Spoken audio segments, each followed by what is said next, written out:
Hello, everyone. Welcome to the 2023 Annual Conference and Book Fair in Seattle, Washington. I am Regina Brooks, a member of the AWP Board of Directors. Here's our visual description of myself. I am African American, I have dark brown hair with highlights, and I'm wearing black today. The Association of Writers and Writing Programs is a small but mighty nonprofit organization that amplifies the voices of writers and academic programs and organizations that serve them, all while championing diversity and excellence in creative writing. I am a member of the AWP board, as mentioned, but first and foremost, I am a member of AWP. Membership with AWP provides me with writing resources year-round, but just as importantly, it also allows me to support other writers, especially those who are just starting out. My membership dues help writers find meaningful careers and publication opportunities and make services like Writer to Writer mentorship program possible. So if you haven't already done so, I invite you to become a member today. And of course, together we are all AWP. So today we are delighted to bring you this event. I'd like to acknowledge and thank all of our conference sponsors and the literary partner hosting this event today, which is Blue Flower Arts. Our literary partners and sponsors allow AWP to present these extraordinary literary events and help us keep our conference affordable and accessible. So please join me in thanking all of our conference sponsors and partners for their support and participation.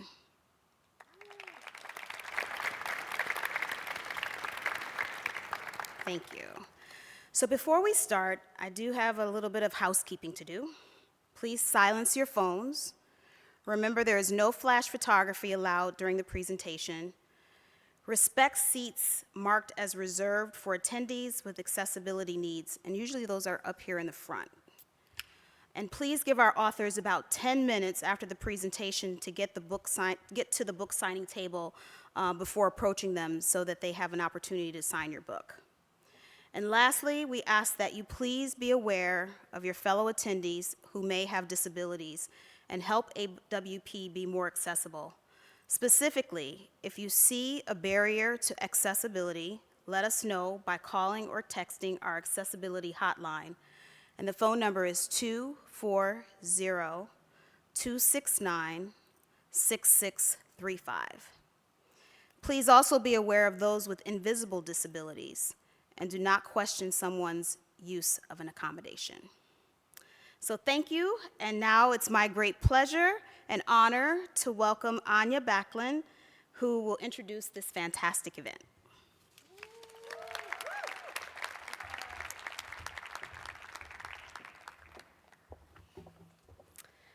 Welcome. My name is Anya Backlund, and I am the president of Blue Flower Arts, which is a literary speakers agency. And we are a proud partner of AWP.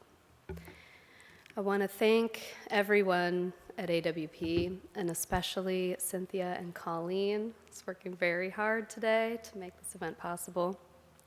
And I also want to thank my remarkable Blue Flower Arts team, who's sitting in the front row, Anna, Miyako, and Shannon. Special hello to Allison, too, our founder.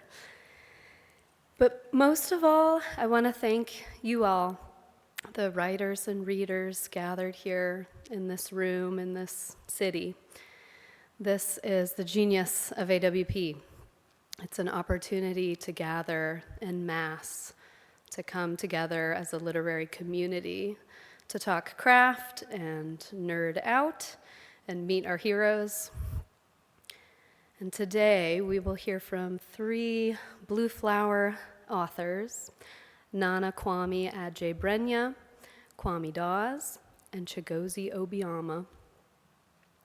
The work of these 3 writers spans the borders of many countries, across continents, and weaves through multiple genres.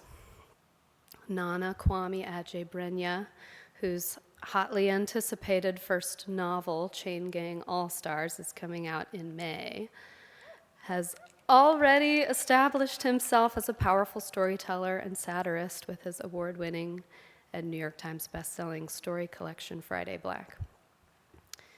Kwame Dawes' most recent collection in a prolific career spanning fiction and nonfiction, poetry, and playwriting is Nebraska, after the state he calls home, and is a traverse into the intersection of memory, home, and artistic invention. A recipient of the prestigious Wyndham Campbell Prize for Poetry, he is also the editor of the Prairie Schooner and artistic director of the Calabash International Literary Festival in Jamaica. Chigozie Obioma's 2 novels, The Fisherman and An Orchestra of Minorities, were shortlisted for the Booker Prize, making him one of only 2 novelists to be shortlisted for all their works. He's recently launched the Oxbelly Writers Retreat, which will bring writers from around the world to Messina, Greece this summer. Today, we will hear brief readings from each of these writers in alphabetical order, and then Chigozie will guide us through a conversation, attempting, in his own words, to draw us towards the middle grounds, the literary hearth around which we can all gather. So please join me in welcoming Nana Kwame Adjei-Brenyah, Kwame Dawes, and Chigozie Obioma. And Nana first.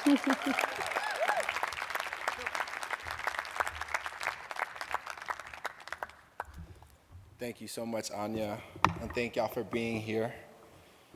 Look at us, 3 black guys on a big stage.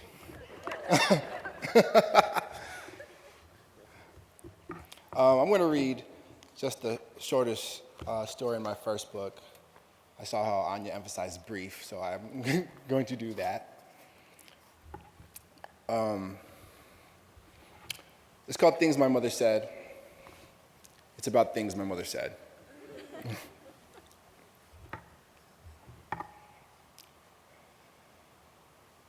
My mother's favorite thing to say to me was, "I am not your friend." She'd often say, "You are my firstborn son, my only son," as a reminder not to die. She loved saying, as a way to keep me humble, "I didn't have a mother. You're lucky. You have a mother."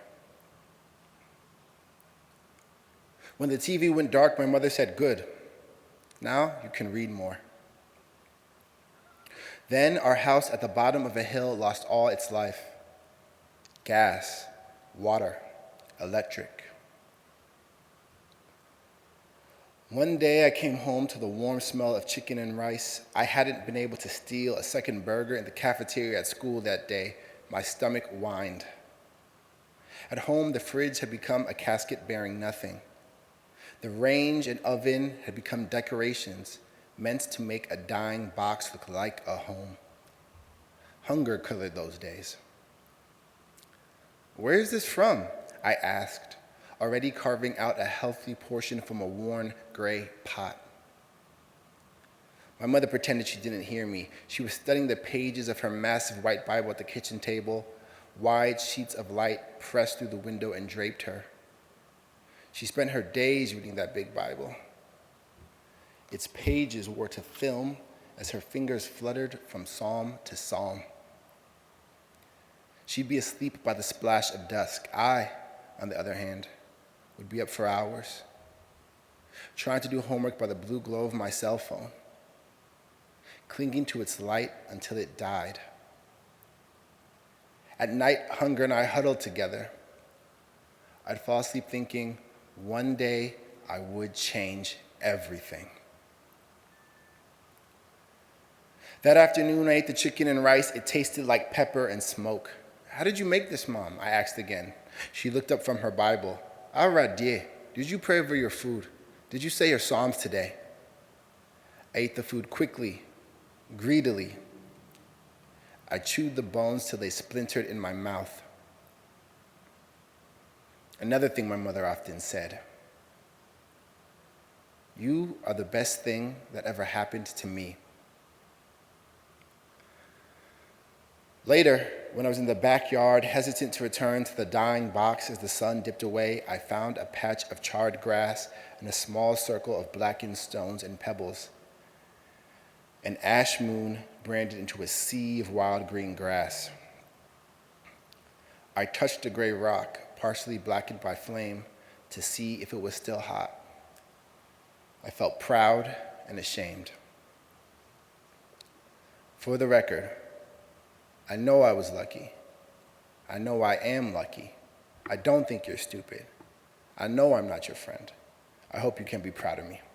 Thank you, guys.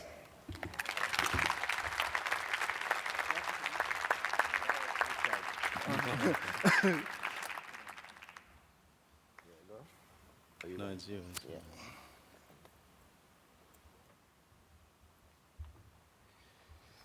Hey, good afternoon. Um, so it's good to be here. This sitting here reminds me of, that it's an out of context Shakespearean line, ambition should be made of sterner stuff. I mean, really, look at this place. but, but it's good that you guys are here. I'm going to do 3, maybe 4 poems, depending on what time allows. I'm grateful for this opportunity. I've been with Blue Flower for many years, and grateful for the care and attention that they give to writers, especially poets. And of course, I've been a part of AWP for many years as well. So it's exciting to be here on stage. Nana is Ghanaian, removed as I am in some ways. And of course, Chigozie is my little brother, so it's good to be among good company. Rituals before the poem. In terror, they will drink water grudgingly. Ezekiel 4. Before the poem comes like a word from a brazen sky, the poet must lie on his side for a year, eating only dry bread and measured bowls of water. The poet must pour sand over grass and build the walls of his city. The poet must surround the walls with the offense of guns and for days upon days starve the city of all its music. The poet's tongue will grow heavy and his limbs will be bound with cords so he cannot move. He will quarrel with God about the meaning of poetry. The poet will beg for mercy, lying on his other side for 190 days, his body scarred with the wounds he inflicts on his family. All this a poet does before a poem, so that when he walks out in midwinter, his face will be smooth, his eyes will have the quiet resignation we call peace, and his satchel will be full of whimsical lyrics about the color green and the sounds a woman makes in her dreams.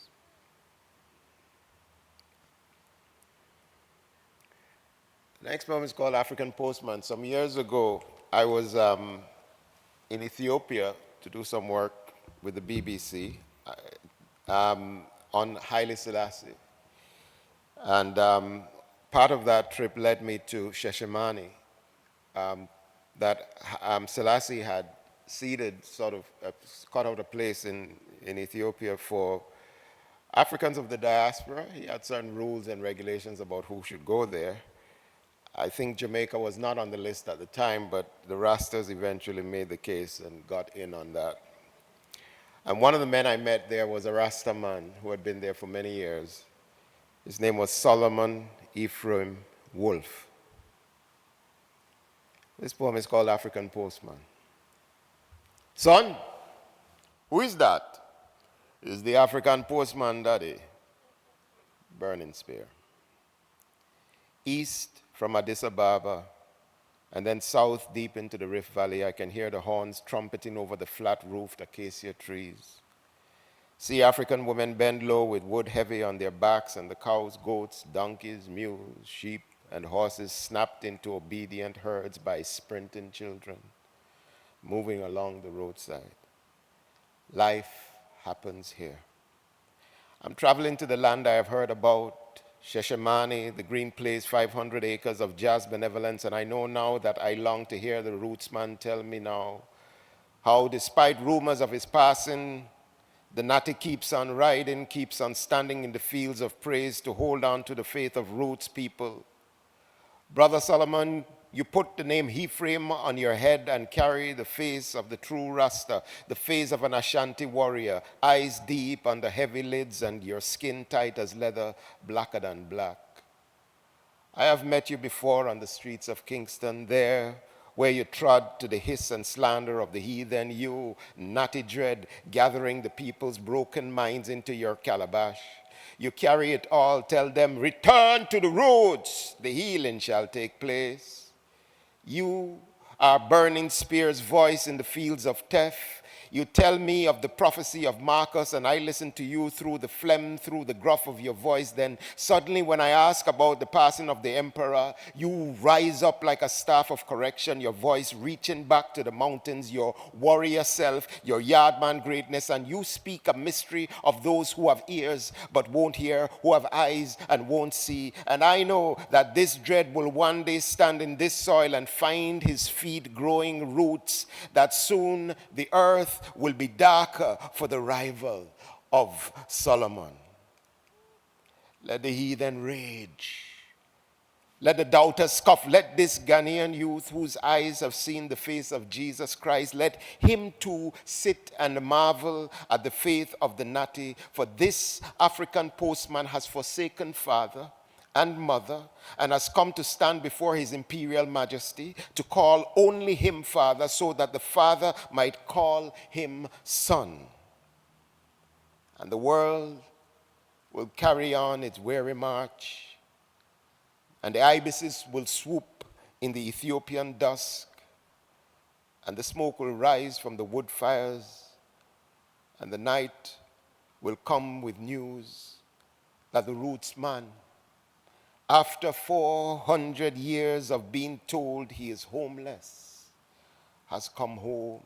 Yes, Jah has come home. Sons and daughters of his imperial majesty, Haile Selassie, earth rightful ruler, without any apology, say, this is the time when I and I and I and I will come home. Yes, Jah, oh, come and hold the fort. Nah, let go. Nah, let go. Nah, let go.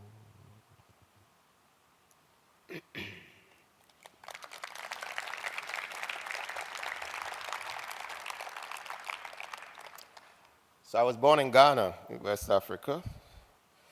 It's interesting, but when I return, I feel prodigal.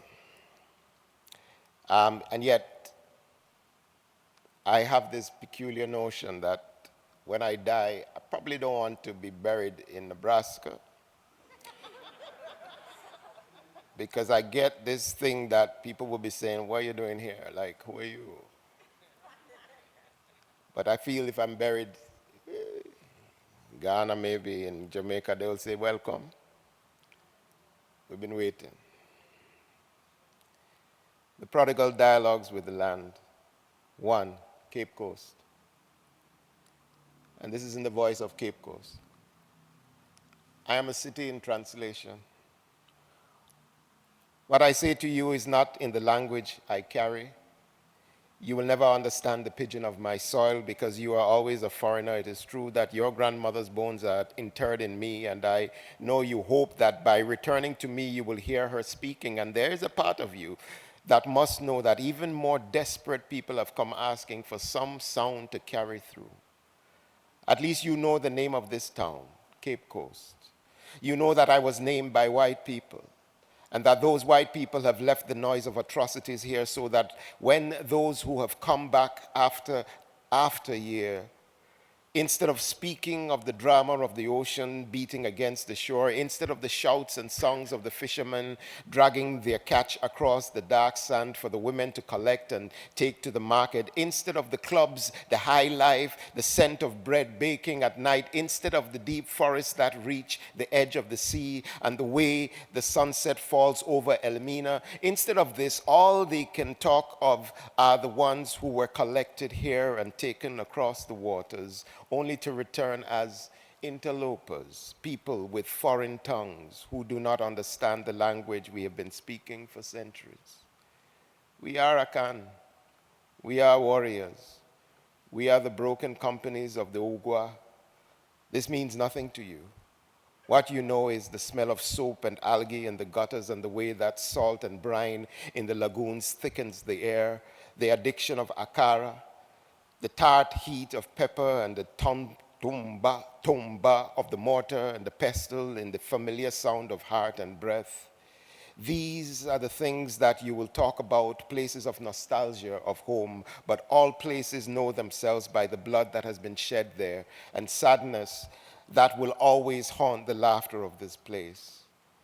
Here is that church where your mommy, the Pentecostal woman, found her own Jesus, saw the coil of a python on the heavy shoulder of her daughter, your mother, and they cast out the demon curse on her, freed her from the curse of what would have consumed her. She was young then, the age of your youngest daughter, but she remembers Chocho, she remembers your mother.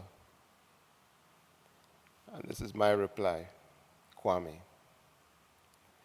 I know that the making of memory, the silence before memory is invented, the imagined comfort of language, though failing every time, though betraying my inner head and liver, is what I have, is what we all carry.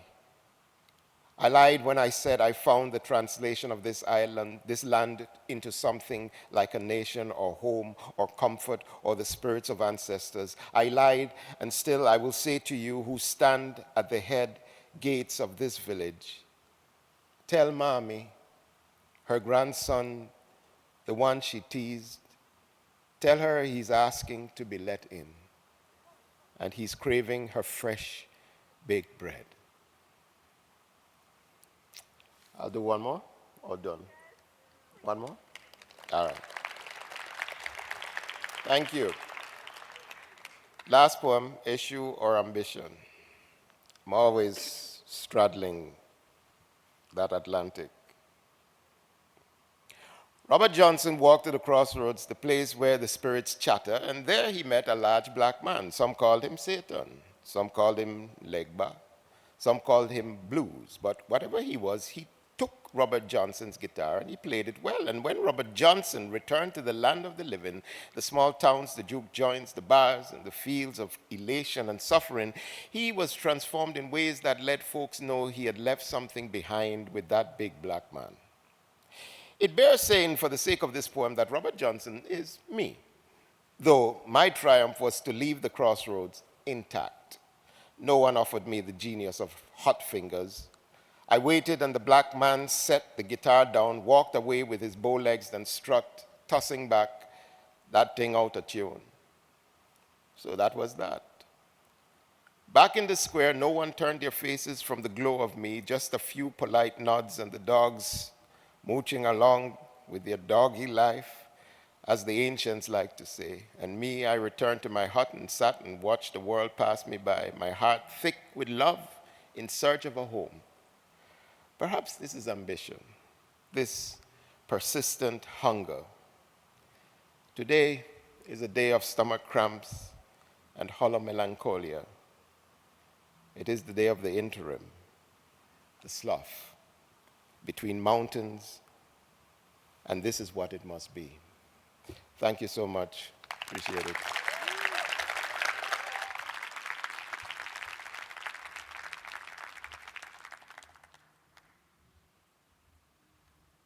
I'm in the unfortunate position of being asked to read after these two wonderful readers, even though I thought yours was too short. That book is smashing. It's a slap on everybody who reads it.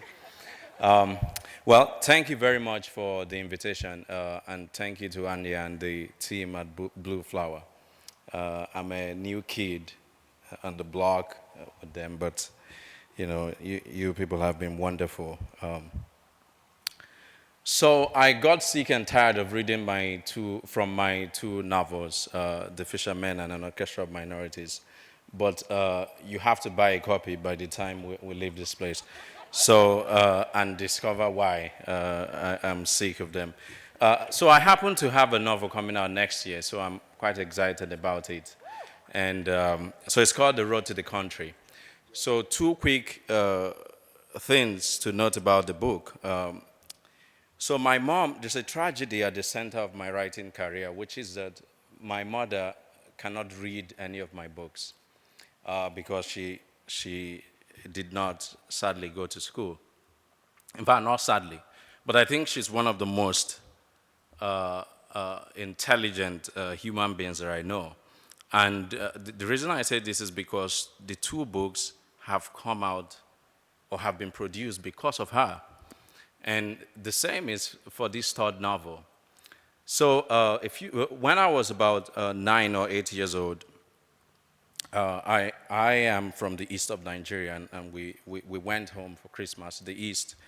And I noticed, I was a very curious child, that there were a lot of people who were maimed and disabled in one form or the other in my hometown. And I just couldn't understand because, where we were coming from, that was a very rare sight. So I asked my mom, why are these people like this? There was this young girl who had just one hand, the other one who had half of her face eaten off. And she answered me tersely. She was so tired, we just got there. And she said it was the war. And that stayed with me. Later on, I would discover, of course, what she meant by that. So these were victims of the Nigerian Civil War, which took place between 67 to 70, and was a war of such magnitude that more small weapons were used in it than the Second World War combined in this war. So, and then when I wanted to begin the novel, I was looking for a form, and I just couldn't find it. I didn't want to tell it in a traditional way. And again, she said to me, I'm like, please, can you tell me about the war? And she said, well, there's one thing you should know, that most times people those who tell the story, if I can translate it from Igbo, of wars and conflicts are the living. But it's never complete if the dead do not tell the story as well. So that is the premise of the novel. So I'll read from a moment that brings that into a platform. It has taken some time, but it occurs to Kunle that he's been standing freely, existing in the significance of his own presence, like a thing without anchor. And now, as if his eyes had been closed all this while, he begins to see things. A refracted light plunging into a distant plane, its reflection brightening up the face of this world. On a track that runs as far as the eye can see, he glimpses beings floating in different directions. And from somewhere comes a loud and overwhelming toll of some unearthly bell. He shudders, clasping his hands over his ears as if he's plunged into the core of the sound itself. Turning, he sees only some painterly traverses of purplish blue light spreading across the horizon. He shakes his feet slowly and jerks his arm. Again, he searches for any trace of recognition of what this place is. Where is Agnes? Where is the front? His comrades? The war? His boot has been torn, and he can see the top of his toe, the rest of it robed in dust. For miles on end, an interminable stretch of the plain, nothing stirs or makes a sound. When he moves, it seems to echo, and the sound tumbling into some vast, endless void and settling off little muffled detonations of sound all around him. And whatever he sees feels irrevocably seen, for soon their forms change. Yet he feels whole, alive in some mystic way. In the time that it takes for this thought to take shape, he finds that the place has changed, and the word, which only a moment before had been hesitant to come into being, has now become suddenly fully realized. Multitudes like him are scattered all over the plain, all gazing at themselves first and then at this place of dazzling color. And amongst these are two Biafran soldiers, standing on a terraced path beside a large pot containing what seems to be a flower of some austere, colorful make. He motions at once towards them, but before he can move his feet, he finds that a crowd has formed between him and the two men. And again, the bell tolls, and he becomes conscious of some change, a growth of the mind, as of a child coming into the recognition of new things. The realization alarms him. He is dead. The uniforms of the two soldiers are worn and torn. One has the tag LVII still on the shoulder patch below the chevrons. They have both moved from the crowd towards an unusual plant of indescribable color. At first, the two of the men do not regard him. They are steeped in their conversation. I blame him, or the older man in his late 30s was saying. Me too, I blame him. If he didn't start shooting at his own men, we will have returned and regained courage, the younger man says, shaking his head. He gestures at himself with a sweep of his hand. Just look at me. Just look at me, eh? What will somebody say now? That I was killed by my own commander? Chai. Ered. My brother, it is sad. It is sad. Chai. Kunle can see the air visibly flowing from the direction he's just left, carrying with it small, shiny transparencies. It is a sight so brilliant and extraordinary that he feels his heart lodge within him. The two men, as if used to the phenomenon, continue their discussion unhindered. Once I saw that he was shooting at your people, the older man says now, I run back. I run from the front. I load my Mark IV and see all the people opposite me for that Onitsha market. Godo men. They tall. They tie black this thing for their head. But before I know him, the bullet hit me. It hit me for chest, for here. And, the next thing, I don't go.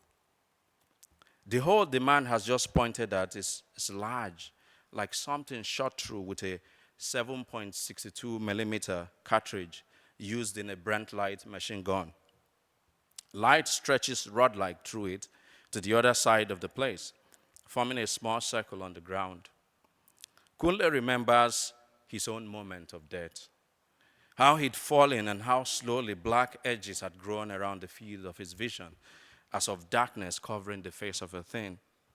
He'd felt pain in his head and moved his mouth, saying words he could not now remember, and he'd felt his body yielding to something, as though an inexorable force was dragging his entire being into some unfamiliar realm. The next thing, he was here. Thank you.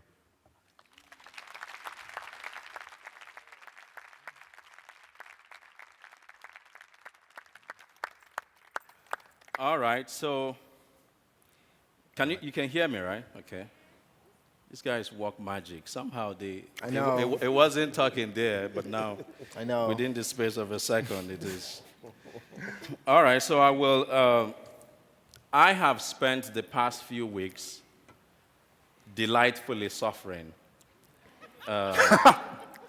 because I'm reading these two geniuses, and I'm like thinking, my goodness, why did I become a writer in the first place? Why am I wasting my time? Stop. So no, this was a sentiment, again, your book. Anyway, you will discover this at your own time. But let's take it off. So, Oga Dawes, let me read, just because it's more eloquent here. In your poetry, there's a lot of gesturing towards people and other poets. That is, I think, the first thing you notice. in the book Nebraska, which is, I think, your latest, perhaps half of those poems are for or after someone. There's Sheamus Hiene. One is after Caroline Fauché. Excuse me, City of Bones as well. And there's a copious amount of epigraphs that you also use from the work of others. So I just have the sense that, even while writing, you're thinking not of your own work, but the community of writers, which I find quite fascinating. So is this an aesthetic thing, or is it a coincidental thing? Like, does it just happen, when you're writing, or is this how you want to write? No, actually, I advise young writers to dedicate their work to all kinds of people because it makes them look important if they do that. It's a really good trick. It's a kind of association. But Write that down. But more seriously, it is what you say about the community because my references are not necessarily obvious in the poems. In other words, they are out of a gratitude for the ways in which the lives and the writings of other writers kind of trouble me or interest me and so on. And sometimes I'm quarreling with them. Yeah. You know what I mean? Yeah, so I will reference them to say, I didn't quite agree with what you said there, so let's do it this way instead.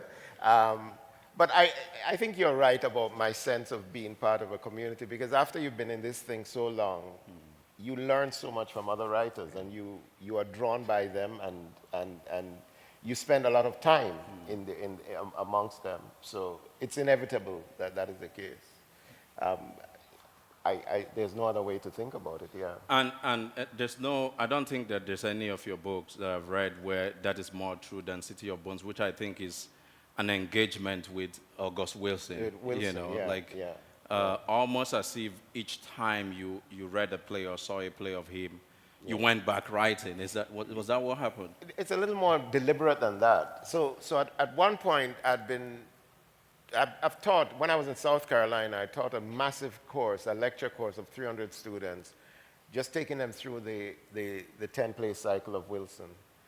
And I was fascinated by Wilson's work and became increasingly convinced. In fact, this semester I'm teaching graduate students that same cycle, going through it again.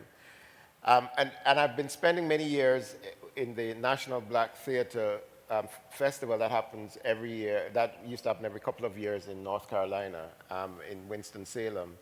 And I got to meet Wilson at one of those. And we talked, and I was really drawn to his idea of his play. He said he wants to be a poet, but he ended up being a playwright. And my argument to Wilson was, you're fundamentally a poet as far as I'm concerned. Yeah. So I decided that there's so much in Wilson that, you have so many references that people write in reference to in dialogue with somebody like Shakespeare and so on. And I decided that Wilson's body of work represents a monumental articulation of African American experience and the global diaspora of Africans that I wanted to have a conversation with him. And I went through play after play and talked to him and quarreled with him, and those poems came out of that. It was very deliberate, very, very, step by step to make those poems happen. But they're also very personal poems at the same time. Yes. Yeah. Nana, characters fill up your collection, Friday Black, and I like to say that the soul of a work of fiction is character. And the soul of character, if we can put it like that, is eccentricity. This is, I think, one of the, calling cards of that book. All of these characters are eccentric. I can wake up, I can read like 50 other stories, and I still remember the psychotic guy in, the fishing can. How do you say that word? Fishestein. Oh, the Finkelstein. Finkelstein, Yeah. 5, yeah. Yeah. And some of them, in fact, they are almost made into, they are they are hyperbolic. Yeah. You know, like intentionally hyperbolic. So I'm curious, like, how do you create characters? Is it through journaling or just observation of people? How do you come up with these people? Right. I'm laughing at the idea, all the eccentric people, especially at AWP, you know. I'm like, where'd I get them all? I've lived with poets before, you know what I'm saying? Shout out to my poets.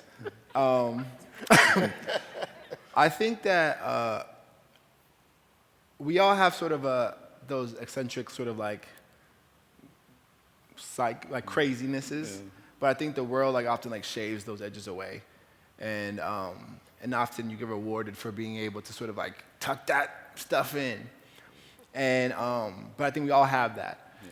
We all have those things that make us strange. We all have those things that make us weird. By some people's minds, us being in this room at all is like, you know, very strange. Like listening to people talk about writing, some people couldn't even imagine that. And so I think the characters in my work, they're usually just mismatched to a institution or like environment that really, really doesn't want that part of you to be seen. But they have problems tucking this or that part of themselves away because they're kind of sensitive, because they're kind of whatever, unable to be someone other than themselves. I guess is how I can say it. Sometimes in ways that might be perceived as negative, sometimes in ways that are really the heart of who they are and important to preserve. And so I really think about how institutions and spaces try to get you to stop being that specific, quote unquote, weird person, which is basically a way of saying those institutions that stop you from being yourself, and allow that contrast between the character and the space that they're in to kind of be oftentimes what the story's about. So that's kind of how I think about it. Wow. And I truly see that, like, especially, I remember the one in which I'm bad with remembering titles, where the aborted kids manifest and they have fully realized names. Yeah. You know, and the guy is just acting as if, you know, they're like normal people, just in his room with him. Yeah. Yeah. So in stating the reasons why one should read Kwame Dawes, a couple people write. Elia Kaminsky writes, "Why read Kwame Dawes? Because he knows, I quote, how to listen to the calm voice of God. There is in your work, I think, a lot of hearkening to God, quote unquote, or an allusion of some kind to spirituality, to elements of the Christian religion and cosmology, writ large in terms like Babylon, devil, demons, they occur a lot. So what is the role of God or of spirituality in your work?" I always feared this occasion. This is your worst fear. Go. Yeah, this was something I feared many years ago. Many years ago. And I'll say why I feared it. Because when I was in my 20s, I was I become a person of faith, a Christian, after not being that at all. And it was a conversion experience in the full ways in my late teens. And as I became involved in writing and the writing world, my father was a writer as well and so on, and he was very sort of, I would say he was agnostic, which would be a better thing to say than atheist, but he was really worried when I sort of declared that I'm this Christian guy. And he sent people to come and talk to me, important people, people who he knew I would respect, to dissuade me with very important information, like you don't like sex, how are you going to have sex if you're a Christian? And a lot of that kind of thing, really questioning it, because they were concerned that this may not be the path that works for a writer. And so, but I made a clear decision, and there was a moment in when I was working, I wrote a poem called Prayer for My Son. My son Kelly was then about 3 years old, 2.5 years old, and he got chicken pox. And it was so bad that the doctor said, take him home. We don't want him at the hospital because infections would be so high. Care for him, you'd be better caring for him there. But it was really bad, very bad. He had been infected and so on. And we prayed. And he got better. So I started writing this poem thanking his survival. And I halted in writing the poem about where to give credit. I hesitated. Because I feared that I would out my firebrand, tongue-speaking self to the world, the literary world, in ways that would be very disturbing. And then I decided, but that's me.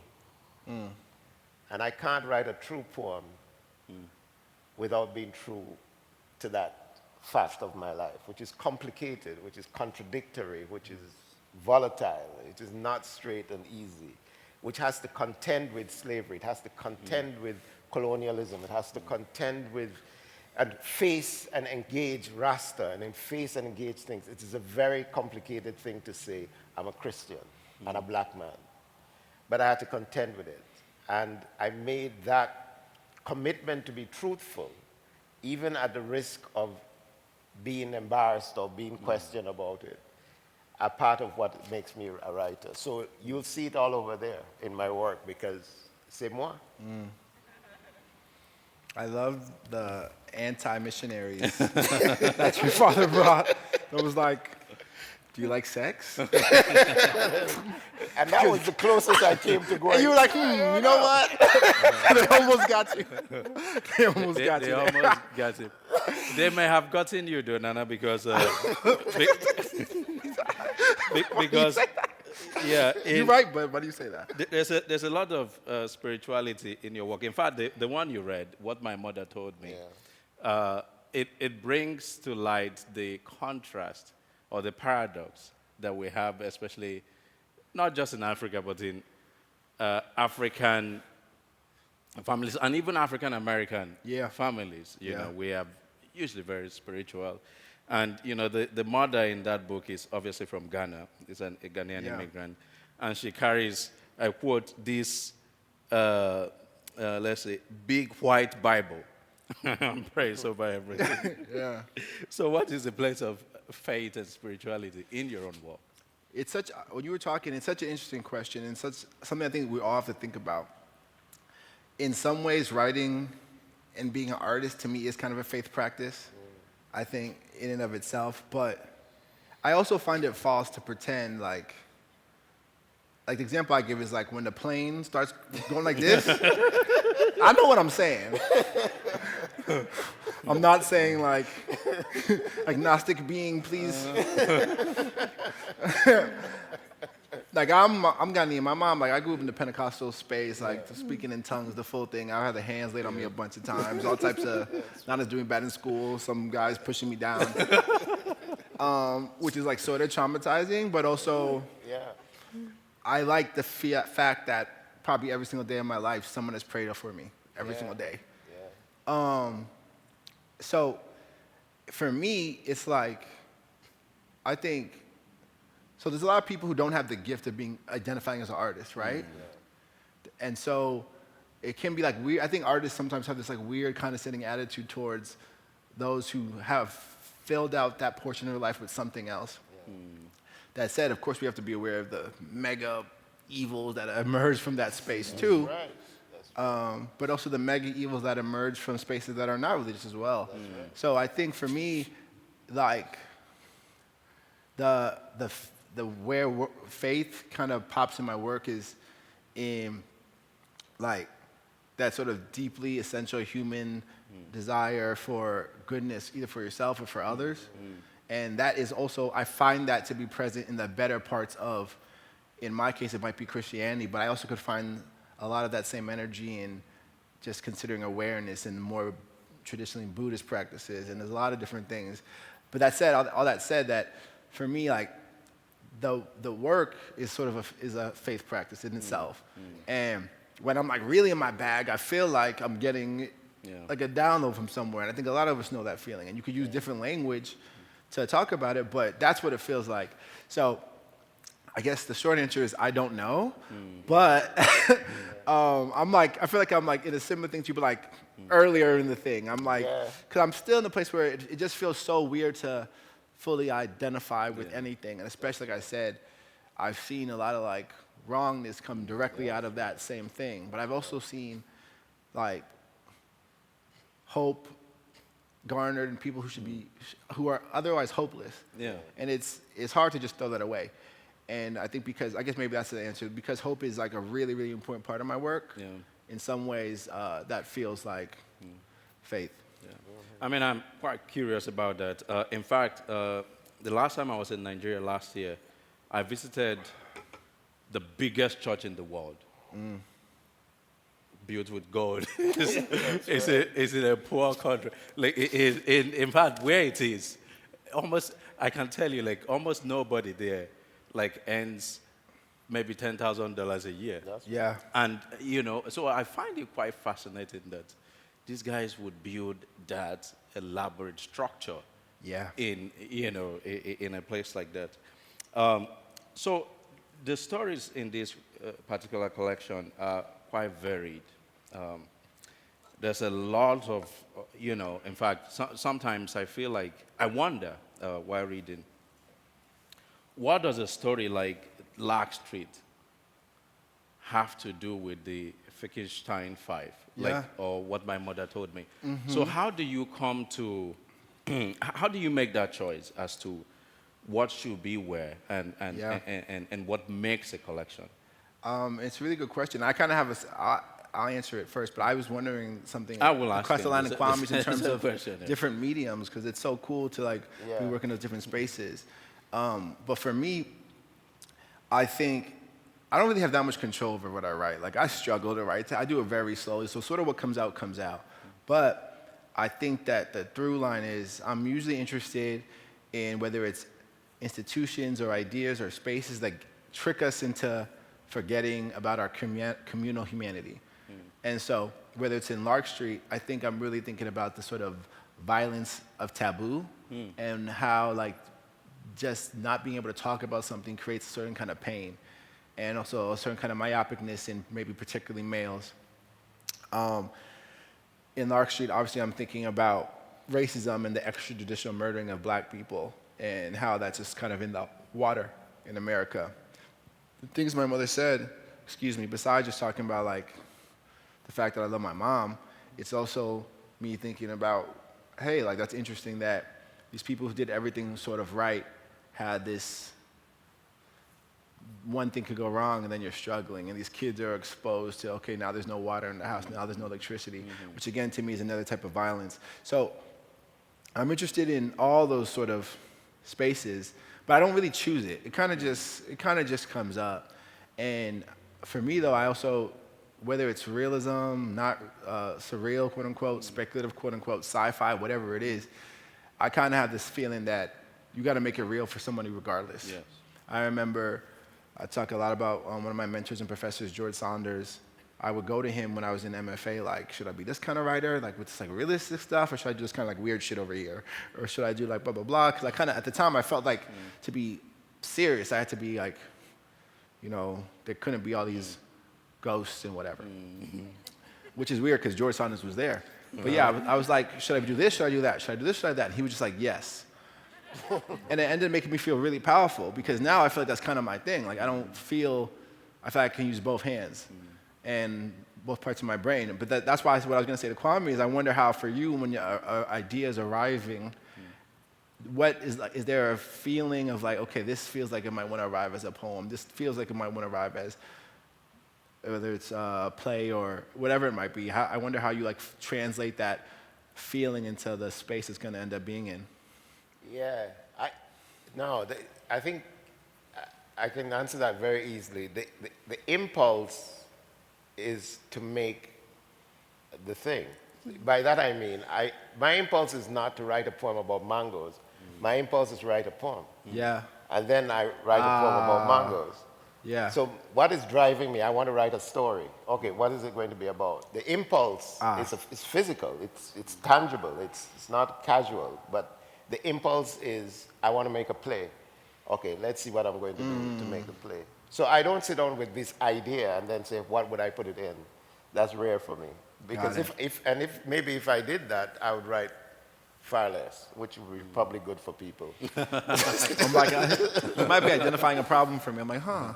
Yeah, but that's it. That's Yeah. the truest answer I can give you. The impulse is So the excitement of making the thing, whatever that a is. corollary to that question would be, so where does poem come from? Is it nerve? Is it mostly nerve or some kind of instinct that that births a poem? Because if you think about it, as Virginia Woolf once said, words belong together, and it is the work of the writer to be able to find that combination that works, and that is what poetry is. It's a combination of words. How do you know that Incanidine should be on the same line as the roaring sea? How do you make that decision? So I think writing, all writing, and certainly writing poetry is practice and ritual and tradition, right? I don't think I was born like with poems in my head. Not in that way. I was born with a lot of stuff in my head, right? but I don't think I was born with the idea. But by reading poems as a child, listening to nursery rhymes, listening to sermons, listening to songs, listening to music, something starts to form in the brain. If you hear a blues song, the blues song has a structure. You start understanding structure. You start responding to structure. When you start applying the skill to do that, that becomes practice, and that takes work. That is craft. At which point, you then have the capacity to determine whether this combination creates the effect that fits in with that tradition and with that movement. And I think that's how the poet is made. I think we pretend that the poet is like a thing made and walks around, with poetry. But the poet is first and foremost a craftsperson. Yes. There's a guy who makes tables and chairs, and the guy who makes poetry, and the woman who makes pottery. They make these things. They learn how to make them well. But if there's more to it, my only response is, I don't know. And as Eliot said, the rest is not my business. I don't have to know everything about what makes the poem happen, but I do know the things I can control, which is, can I count how many syllables are here? Can I make this rhyme? Can I find the best word for it? I can control that. The other part, I can't control, and I'm good with that. And I have to say that I think it must be on history or one of the books. There's a poem titled "How a Poem is Made." That's true. So, race and the state of black people in America is, I think, a prominent thematic concern in Friday Black. But the way it's done is quite tricky. I felt tricked. You're like Anansi. Issue. The trickster. It's in my blood. But you can see it. The interrogation is quite thorough. It's almost in your face, but at the same time, it's almost as if it's veiled from you. Yeah. So please, can you speak to how central it is in your work and how you've tried to portray it in this book? Yeah, it's a really great question, and it's hard to sort of like fully reverse engineer it, but I think it's sort of just like a really good joke that sits with you for a while. There's sort of like that surface layer, which just makes someone like just the pointing out of the thing, and there's sort of seeing what's so strange or ridiculous about any particular racial issue or kind of anything. And then there's a moment where you sort of actually like peel back and like the joke is actually none of this is funny, and that actually there's like a great darkness that not only is in that person but also in you, usually something like that. But I feel like just the way I move through the world, I sort of like almost mask myself in like a kind of humor thing first. Like I feel like I was the one where like when you're like in the passenger seat because you don't have a car, And besides like choosing the music, the way I like keep my worth is by like saying like funny little shit here and there. And if you do that enough, it kind of becomes just your way of looking at stuff. And so that's the way it's the way I can like keep myself engaged, because if I don't, and I think some of that trickiness you're saying is it might seem innocuous or chill or haha or almost like, you know, like a shallow kind of joke thing, and then you kind of take one more step and you're really deep in like a deep sadness. And that's kind of just like, kind of just like me, kind of just like where I'm at. But a lot of it is like the purpose in terms of like why I think I write like that is I need something to keep me afloat, sort of, even for myself. I find it difficult to even engage with the reportage of the extrajudicial murder of black people. I find it difficult to like stay abreast of what's even happening in like those contexts because it creates sort of visceral, violent reaction myself. And then, so I'm going to my work having to think about that like really, really, really deeply all the time. I think I have to trick myself too a little bit, or else I don't think I could do it. So I think that thing you're perceiving is me like finding ways to even survive the stuff I'm myself dealing with. And again, eventually you get there just enough where now through revision you can, in ways that are safe for me, get all the way there, go all the way to the heart of the stuff without completely fully burning yourself. I don't know if I really answered that question, but that's the best way I can articulate it. No, I completely understand that. In fact, one of the veterans I interviewed for my novel, you know, I sat down with him for like an hour. It was excruciating. Yeah. And he would ramble, and at some point he said to me, look, the best way to describe the war is like something imaginary, fiction. Yeah. As if it's never happened. So you can only think of it as something in your mind. You know, that is the only Then it way to deal becomes with like it. something you can play with. So like the example I could give is, right, it's not that fun to have to shrink yourself to be in a space.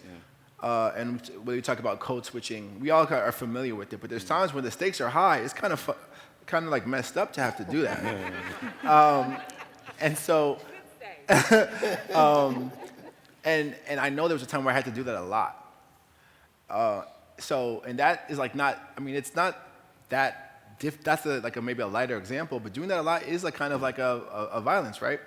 And so just reporting that straight to me could be effective and sometimes it's very necessary, but I can engage more deeply. You created your scale. If I create if I create the scale, now I can have like fun with the ridiculously of it. That's right. And it becomes a more malleable kind of tool. And so like the conceits that often appear in my stories are like this way in, but oftentimes you'll see I'll after a while the conceit almost disappears. Yeah. It becomes a background. I'm still there, but it was just a way for me to like, it's like this really painful thing. You pull it out, put it through this machine, and now it's like a Play-Doh thing. Yeah. And you almost get to forget it's like actually really deep, hurtful wound. Yeah. And then you put it back in yourself, and it hurts again. But now at least you got a story on the world. I'm sure you all will agree with me that we can spend the next 1 hour talking, but time is running out. So, but Wisteria, for instance, is a powerful investigation into the lives of these poor women in South Carolina in what is called the swamp country. It's a book that please everyone should read. I think it's about 100 pages or so. So the interrogation of the black condition there is very sharp. It's piercing. So can you talk to us? Being a hydra-headed person who has lived across many continents, how do you see being black in America, and how does it manifest in your work? So I'm glad you mentioned Wisteria. Wisteria was my thank you to the African American community that I would put it no other way but to say took us in Sumter, South Carolina when we moved there. And I started to volunteer and work with a place called the South Sumter Resource Center and made some lasting friendships there. And one of the things that was important, it was on the other side of the tracks, all of those kinds of things, was that they started to tell me stories. People started to tell me stories. And these were mostly older women who were telling the stories of their lives during Jim Crow. And I said, you know, I want to interview them. And the reason I wanted to interview them and record them was to share their stories in recording with their grandchildren who were coming to the center. And these grandchildren didn't care nothing about the older people. Like, we don't want to hear nothing of that, right? And I said, you people think you're like tough and you've been through all kinds of things, but you won't even know. And so this was my exercise. My exercise was just simply to record them, ask them very difficult questions, and then share it with these guys. But they welcomed it, like in a very tender way, where I began to ask very intimate questions, and they admitted that they had never talked about some of these things, because the wound of racism in the South is tough. And it was almost, for many of them, better not to share. And so every night I would finish the interviews and I'd have to write these poems. The poems were me trying to work out the pain of that, just as a poet, trying to find language to understand that. So those poems that emerged, which I shared with them, we shared with them, and shared with their families. And many of the families would say to me, and we've become very close friends, and many of the women, all the women have passed now since I did those interviews. But they said these were things they never even knew about their mothers and their grandmothers. They didn't even know the things that they went through. And these stories that they didn't have. So I say it was a gift to me because in opening themselves to me, they were saying that we've crossed that Atlantic.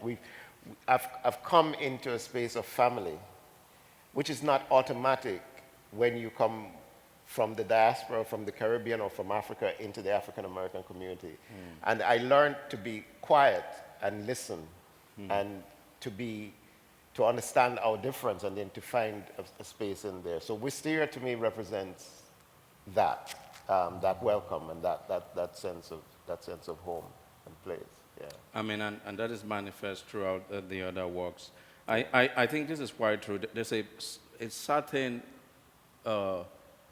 pain threshold that you cross, and it just goes into like this, almost this vaporous silence where you can't talk about the trauma. It's so true of many veterans. In fact, there was a friend of mine who never knew. She's almost 40. That her dad, the hole in his left hand was because of the Biafran war. It was like while on the phone, you know, and she introduced me. She said, "Oh, my friend is writing a book about the war." And the man said, "Look, yeah, you know, I fought in the war." And she was like, "Dad, what are you talking about? I've lived with you for 39 years. Yeah. I didn't know this." I know. They never They talked like about that. it. They just don't say. Yeah. All right, well, sadly and regrettably, we are out of time. But, you know, my hope is that you've enjoyed listening to these two wonderful And let's hear it for writers Chigozie and- Obioma for handling that so beautifully. Yeah, thank you for coming. Big hand for everybody at Blue Flower as well. Thank you guys. Thank you. Blue Flower, thank you guys.